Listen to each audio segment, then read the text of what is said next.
Welcome to India, जहाँ पर justice मांगने वाले को मिलती है जेल और रेपिस्ट लोगों को मिलती है महीने में 10 दिन की बेल। प्रमुख गुरमीत राम रहीम एक बार फिर से जेल से बाहर आ गया है, इस बार 40 दिन की। चक मैं आ गया। भाई ये सब क्या कर रहा है? एसएससी स्कैम के ऊपर वीडियो क्यों नहीं बनाता? क्या बोला? SSC scam? साढ़े स्कैम तो तेरे साथ तभी हो गया था जब तेरे घर वालों ने तुझे स्कूल में डाला था। स्कैम और मेरे साथ भाई क्या जोक मार रहा है तू? अरे छोड़ ना भाई, तू जाके तेरी यूपीएससी की तैयारी कर। हाँ यार ये बात तो तूने सही बोली, इस बार तो पेपर निकालना ही है भाई। पिछली 6 साल से तैयारी कर रहा हूँ। स्कैम तो तेरे साथ तभी हो गया था जब तेरे घर वालों ने तुझे स्कूल में डाला था। तो आज हम बात करेंगे इंडियन एजुकेशन सिस्टम, दुनिया का सबसे बड़ा स्कैम और सरकारी नौकरी, मिडिल क्लास आदमी के लाइफ का सबसे बड़ा जोक। एक और मेरी सरकारी नौकरी लग जान दो।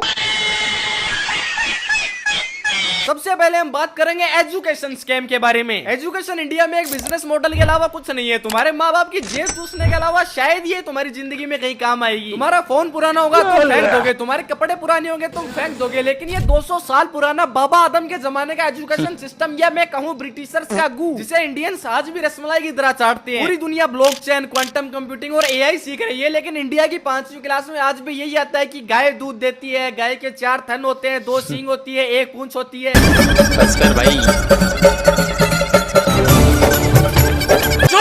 पूरी दुनिया के सबसे ज्यादा इंजीनियर्स इंडिया में है और पूरी दुनिया के सबसे ज्यादा बेरोजगार इंजीनियर्स भी इंडिया में ही है, क्योंकि इन लोगों को पीसीएम की 3-4 बुक रटने के अलावा कुछ नहीं आता, और अगर आता भी है तो जॉब अपॉर्चुनिटीज नहीं है। Credit goes to our so called teachers, जो तुम्हें नौकरी के सपने दिखा के ताड़ के झाड़ पर तो चढ़ा देंगे, लेकिन जब तुम जॉब लेने जाओगे तो इंटरव्यूअर वही ताड़ का झाड़ उल्टा करके तुम्हारे कान में भर देगा। यहाँ जॉब अपॉर्चुनिटीज इतनी ज्यादा कम है कि बीए बीकॉम वाले लोग तो खेतों में बकरियां चराते हैं। यहाँ अगर सरकारी प्योन की भी वैकेंसी निकलती है ना तो लाइन में तुम्हें एमसीए, बीसीए, बीटेक वाले लोग मिल जाएंगे, क्योंकि यहाँ जॉब अपॉर्चुनिटीज है ही नहीं, और जो बची खुची है उसमें हमारी सरकार का भला कर देती है। अरे मोदी है तो मुमकिन। सॉरी, कोई पुराना टॉपिक उठा के खिचड़ी नहीं बनाऊंगा, तुम्हें बिल्कुल ताजा और फ्रेश एसएससी स्कैम बिरयानी खिलाता हूँ।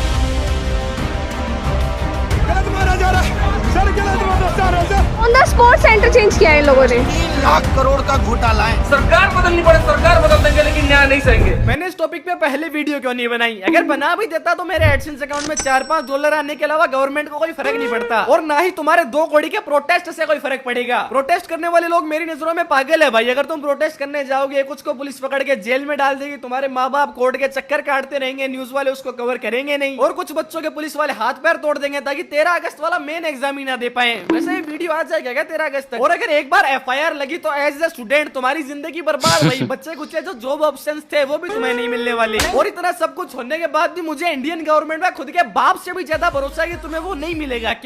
क्या बोलते हैं भाई उसको, वो होता है ना जैसे कुछ नाम होता है, हाँ जस्टिस है। अब तो साला जस्टिस का नाम भी याद नहीं आता। इंडिया में जस्टिस सिर्फ एक वर्ड है डिक्शनरी का। याद है आखिरी बार किसको जस्टिस मिला था? अतुल सुभाष को, निर्भया को। हर रोज जो पेपर लीक्स होते हैं, बच्चे सुसाइड करते हैं, याद है आखिरी बार किसको जस्टिस मिला था? 5-5 करोड़ केसेस पेंडिंग पड़े इंडियन हाई कोर्ट्स में, और तुम्हें लगता है कि तुम्हें जस्टिस मिलेगा, सरकारी जॉब मिलेगी? ये जो सरकारी नौकरी है ना, ये सबसे बड़ा जोक है इंडिया में। मैंने आज तक कभी अपनी लाइफ में नहीं सोचा कि मैं किसी गवर्नमेंट जॉब के लिए अप्लाई करूंगा। मैंने इसलिए कभी नहीं सोचा क्योंकि मुझे ट्रस्ट नहीं था सिस्टम के ऊपर, और ना ही फ्यूचर में कभी होगा। हर दूसरे एग्जाम के पेपर्स तो लीक हो जाते हैं भाई। ऐसे सिस्टम के ऊपर तुम अपना फ्यूचर कैसे डिपेंड कर सकती हो? जो भी अभी एसएससी का एग्जाम देने गया है, एज वाइज मुझसे काफी ज्यादा बड़े हैं वो लोग, लेकिन आई डोंट नो व्हाई वो लोग इस रेड ट्रैप को समझ क्यों नहीं पा रहे हैं। जो एजुकेशन सिस्टम 200 साल में खुद को नहीं बदल पाया, वो तुम्हारी जिंदगी क्या बदलेगा? एक बिना कानून वाली कंट्री में तुम लॉ की पढ़ाई करके कुछ बनना चाहते हो, यही तुम्हारी सबसे बड़ी गलती है। भाई साहब ये तो पोल खोल रहा है, ये वाला मीम लगाओ, ये तो धोती खोल रहा है, पोल खोल रहा है, चड्डी भी खोल देगा। पार्ट 2 में क्या भाई?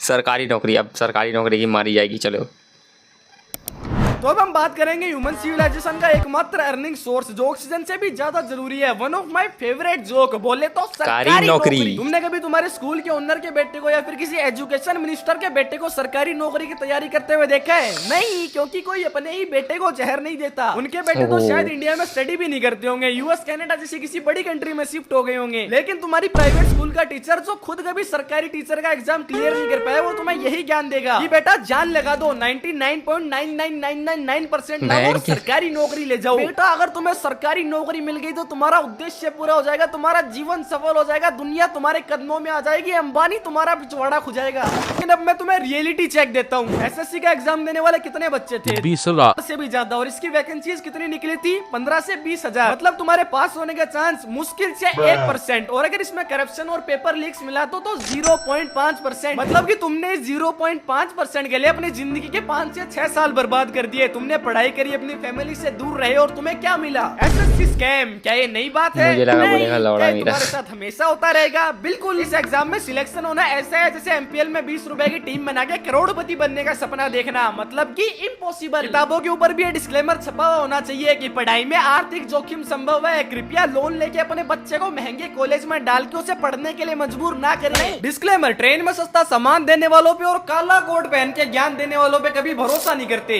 ऐसी एक नौकरी के पीछे अपनी लाइफ बर्बाद करने से अच्छा तुम किसी एक स्किल को डेवलप करने में 4 से 5 साल लगा दो। Like digital marketing, editing, coding. Successful होने की गारंटी मैं देता हूँ। एटलीस्ट तुम्हारा फ्यूचर तुम्हारे हाथ में तो होगा, किसी सरकारी कर्मचारी के फाइल के नीचे तो नहीं दबा होगा। जिस देश में आधे से ज्यादा नेता अनएजुकेटेड है, जो एजुकेशन को सिर्फ एक फॉर्मेलिटी की तरह लेते हैं, जिनसे एक एग्जाम तक ढंग से कंडक्ट नहीं होता, जो लोग 5 से 10 लाख में पेपर बेच दे रहे हैं, उस देश में तुम सिर्फ स्टडी को एक ऑप्शन मान के सक्सेसफुल नहीं बन सकते। मेरा थंबनेल डिजाइनर एक थंबनेल के 400 रुपए लेता है, दिन के 4 थंबनेल भी बनाए तो उसके 1600 रुपए कहीं नहीं जा रहे, और एक्चुअली में बनाता तो उससे ज्यादा ही है वो। और मजे की बात बताऊं, ये उसका पार्ट टाइम है। फर्स्ट ग्रेड के टीचर से ज्यादा कमा लेता है वो। नहीं, मैं तुम्हें डीमोटिवेट नहीं कर रहा हूँ। अगर तुम्हें एग्जाम क्लियर करना है डेफिनेटली करो, लेकिन अगर तुम्हें 1% भी लगता है कि तुमसे नहीं होगा तो नहीं होने वाला भाई, रहने दो, क्योंकि कंपटीशन हद से ज्यादा है। तो अब हम बात करेंगे कि इसमें गलती किसकी है। स्टूडेंट की, उसको तो जो गाइडेंस मिलती है उस हिसाब से चलता है। टीचर्स की, उन बेचारों को तो पैसे कमाने उसके लिए सब करती हैं। मोस्ट ऑफ द चांसेस में गलती होती है पेरेंट्स की, खासकर पुअर पेरेंट्स की, जिनको लगता है कि स्टडी ही एकमात्र रास्ता है इस दलदल से बाहर निकलने का। लेकिन एट द एंड वो इस दलदल में और धंसते चले जाते हैं। ऐसी कंडीशन में ज्यादातर पेरेंट्स अपने बच्चे को पढ़ाने के लिए लोन लेते हैं, और ये जो कंडीशन होती है ना, इसमें बच्चे के दिमाग में जो प्रेशर होता है ना, वो एक फुल ग्रोन मैन के मेंटल प्रेशर से भी ज्यादा होता है। और ऐसे मेंटल प्रेशर के बाद बच्चे के साथ क्या होता है ये तुम्हें अच्छे से पता है। इंडिया इन नंबर्स में लगभग हर कंट्री से आगे है। मेरे जैसे भरे बड़े आईआईटी में कभी उससे पूछो उसका सही बात है भाई। इन नंबर में हम आ गए भाई, बाकी नंबर में हम भले ही पीछे हमारा सिविंग सेंस लौड़े जैसा, मतलब सिविक सेंस, लेकिन भाई इन सब चीजों में हम भाई आ गए नंबर 1 पे, टॉप पे भाई। तो बस यार आज की वीडियो के लिए इतना ही। अगर वीडियो अच्छा लगा हो तो लाइक करो, अगर मैं डिजर्विंग लगा हूं तो सब्सक्राइब करो, और इंस्टाग्राम पे भी जाके फॉलो कर लो यार, आजकल कुछ ज्यादा ही एक्टिव। बाकी मैं मिलूंगा तुमसे किसी और दिन किसी नई वीडियो में, तब तक के लिए tata bye bye goodbye sayonara. तो दोस्तों मजाक से हटके ये वीडियो मैंने इसलिए बनाई है क्योंकि भाई ज़्यादा से ज़्यादा लोगों तक पहुँच सके, आप लोग ज़्यादा से ज़्यादा लोगों तक शेयर करो, ताकि वो इन सब चीज़ों को लेके अवेयर हो सके। और सिर्फ प्रोटेस्ट करने से कुछ नहीं होगा, और हैशटैग चलाने से कुछ नहीं होगा।